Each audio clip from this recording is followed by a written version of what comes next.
दोस्तों, अगर किसी से पूछा जाए कि हमारे देश में मिसाइल मैन किसे कहा जाता है तो सब लोग एक ही नाम लेंगे और वो नाम है अब्दुल कलाम जी का।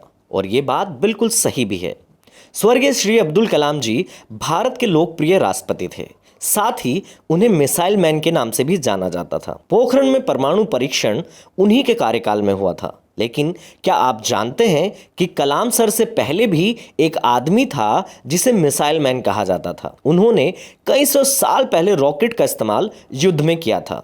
ये बात है 18वीं शताब्दी की और हम बात कर रहे हैं मैसूर का शेर कहे जाने वाले टीपू सुल्तान की। टीपू सुल्तान हैदर अली के बेटे थे और मैसूर का शेर का खिताब टीपू को उन्हीं के पिता ने ही दिया था। ये बात हम सभी जानते हैं कि ब्रिटिश साम्राज्य को सबसे बड़ी टक्कर दक्षिण भारत में टीपू सुल्तान ने ही दी थी। टीपू ने अंग्रेजों को इतनी बार हराया था कि अंग्रेजों ने टॉप 10 की सूची में टीपू सुल्तान का नाम रखा था। भारत में सबसे पहले टीपू सुल्तान ने ही अंग्रेजों के खिलाफ लोहे से बने रॉकेट का इस्तेमाल युद्ध में किया था। इतिहासकारों की माने तो विस्फोटकों से भरे रॉकेट का पहला प्रोटोटाइप टीपू के पिता हैदर अली ने विकसित किया था, जिसे बाद में टीपू सुल्तान ने आगे बढ़ाया।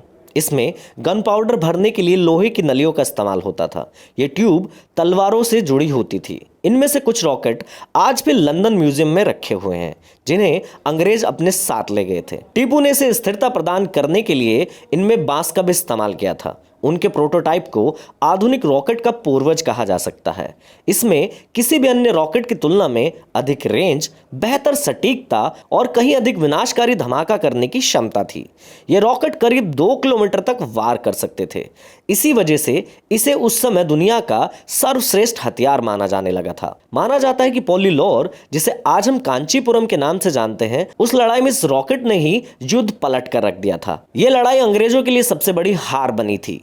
अंग्रेज हैरान थे कि आखिर टीपू सुल्तान ने रॉकेट कैसे बनाया। 1793 में भारत में ब्रिटिश सेनाओं के जनरल मेजर डेरोम इन रॉकेट के बारे में कहते थे कि टीपू सुल्तान के ग्राउंड रॉकेट की स्पीड सांप की तरह थी और वो पहले जमीन पर हमला करते थे, फिर ऊपर उठते थे और फिर जब तक उनमें विस्फोट नहीं हो जाता था तब तक हमला करते थे। टीपू ने रॉकेट टेक्नोलॉजी पर और अधिक शोध करने के लिए श्रीरंगपट्टनम, बैंगलोर, चित्रदुर्ग और बिदानूर में 4 तारा मंडल पेट यानी तारों के बाजार की स्थापना की। भारत में मिसाइल प्रोग्राम की नींव 18वीं सदी में ही रखी जा चुकी थी। इस मिसाइल कार्यक्रम के जनक एपीजे अब्दुल कलाम भी टीपू से काफी प्रभावित थे। टीपू सुल्तान ने जिस प्रयोगशाला में अपने रॉकेट का परीक्षण किया था, कलाम उसके संरक्षण के पक्ष में थे और वो इसे एक म्यूजियम की शक्ल देना चाहते थे। उन्होंने इसका जिक्र अपनी किताब विंग्स ऑफ फायर में भी किया था।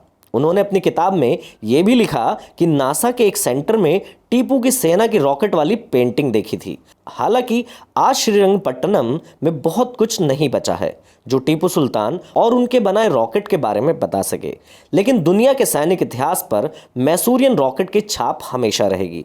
एरोस्पेस के वैज्ञानिक प्रोफेसर नरसिम्हा ने अपने एक लेक्चर में कहा था कि वो टीपू सुल्तान ही था जिसने रॉकेट का इस्तेमाल हथियार के रूप में किया। उसने इसका इस्तेमाल करके अंग्रेजों की सेना को तहस नहस कर दिया। इसीलिए आज विश्व इतिहास में होने वाले सभी रॉकेट्स का इतिहास मैसूर के युद्ध में इस्तेमाल होने वाले रॉकेट में ढूंढा जा सकता है। आपको टीपू सुल्तान और उनके रॉकेट के बारे में जानकर कैसा लगा, हमें कमेंट करके जरूर बताएं।